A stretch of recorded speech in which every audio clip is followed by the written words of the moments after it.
Throughout this music year, we've learned many things, such as new rhythms or different ways to play notes, such as the train whistle in Great Locomotive Chase. And here I am sharing some of my strengths and weaknesses over the year. One of my strengths that I find in music I have is sight reading. Since I've been playing music and been around like classical music for so long of my life, I think sight reading has come naturally to me. But one of my weaknesses, I think, include air support and airflow and the lack of discipline. Air support and airflow, since I've been playing only a percussion instrument most of my life, I think airflow has been really hard for me. And again, coupled with my lack of discipline, I haven't been able to properly practice over the year, thus leading to poor air support. Now we'll take a deeper dive into some of my techniques, readings, and musicianships. Some of the techniques that I find that I'm weakest at include air support and airflow. These go one in one, since if I don't have strong air support, then I won't have good airflow. This makes me unable to properly express myself musically and unable to properly use dynamics. Some of my strong suits, I believe, are dexterity and articulation.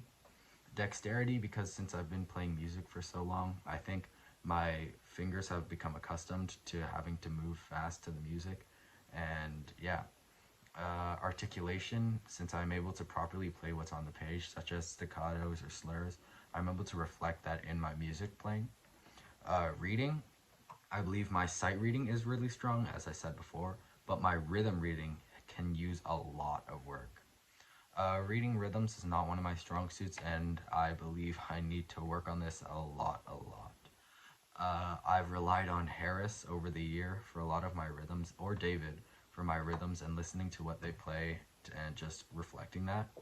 And yeah, my musicianship, I think I've been able to play pretty expressively, in my opinion, but I think I can see this most in my final solo piece. I was able to properly express what the composer wanted. And my control of dynamics and phrasing, again, this is not very strong due to my lack of air support and airflow.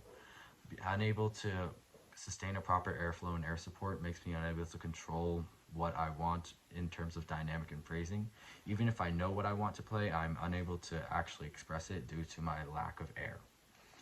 Listening and responding. I think listening and responding musically has been pretty strong, since I've been basically listening and responding to a lot of what David and Ronan and Harris have been playing over the year, to see what I'm supposed to play.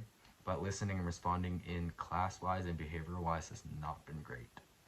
Some of my greatest achievements over the year, getting gold at festival. Even though I know this isn't like a personal thing that I got by myself, I still take a great sense of pride when I say that we got gold at an Ontario band festival.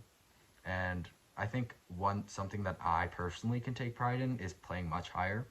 At the end of grade 9, I haven't been able to play over a high C, but now the music has forced me to play all the way up to high Fs and Ds like regularly. Three takeaways that I have from taking music over these past 3 years are community, discipline, and respect. Community is obvious because the band is a community and we need to work together to get to the goals we want. We need to work as a community and listen to the composer and listen to each other and to get what we want. I think I've most seen this through our Chicago trip. Whether it be playing for the school or during the Grease play, I really felt a great sense of community and family during those times. Respect, because it takes a great deal of respect to be a good student and a good musician. Whether it be to the composer or to the teacher, respect has been crucial, which I have lacked over a couple of years. And finally, discipline. I've seen just how much time and effort it takes to make a piece of music what it actually is, how much time is put in behind the scenes, and what actually goes into this.